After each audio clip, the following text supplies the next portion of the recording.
TV Hindi में आप सभी को सुस्वागतम। यह एनसीईआरटी यानी national council of educational research and training की किताबों में जल्द ही इंडिया की जगह भारत लिखा नजर आ सकता है।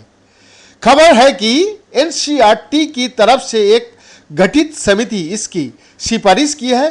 साथ ही हिंदी प्राचीन इतिहास की जगह किताबों में क्लासिकल हिंदी यानी कि शास्त्रीय इतिहास को भी शामिल किया जाने की संभावना है।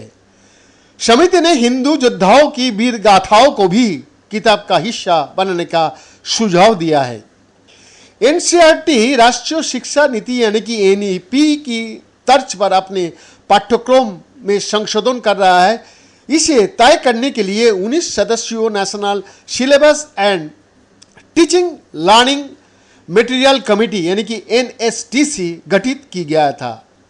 बुधवार को समिति का अध्यक्ष सीआई आइजैक ने कहा, इंडिया शब्द का आमतौर पर इस्तेमाल ईस्ट इंडिया कंपनी और 1757 के पॉलिसी के युद्ध के बाद होना शुरू हुआ था, जबकि भारत का जिक्र विष्णु पुराण जैसे प्राचीन लेख में मिलता है जो 7000 साल पुराना है। इसे में समिति ने आम सहमति से सिफारिश की है कि सभी कक्षाओं की किताबों में भारत के नाम का इस्तेमाल होना चाहिए। उन्होंने बताया, अंग्रेजों ने भारतीय इतिहास को प्राचीन, मध्यकालीन और आधुनिक में बांटा है। अब एशियट के मतलब प्राचीन होता है, यानी कि उसको अंग्रेजी में एंशियंट बोलता है। यहाँ एंशियंट का मतलब प्राचीन होता है।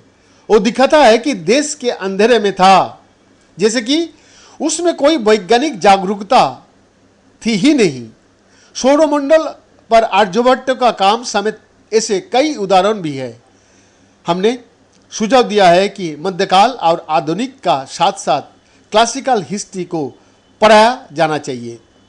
हिंदू इतिहास के बारे में पढ़ने का सुझाव समिति ने किताब में हिंदू योद्धाओं को जीत के बारे में भी पढ़ने की सिफारिश की है। उन्होंने कहा, फिलहाल किताबों में हमारी असफलताएं शामिल की गई है, लेकिन मुगलों और सुल्तानों पर हमारी जीत के बारे में नहीं बताया गया।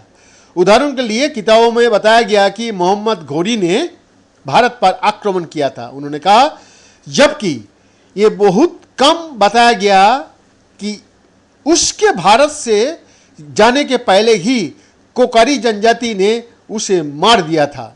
साथ ही समिति ने इंडियन नॉलेज सिस्टम यानी कि आईकेएस को भी शामिल करने की सिफारिश की है। बीएन का रिपोर्ट, एफटीवी हिंदी, दिल्ली।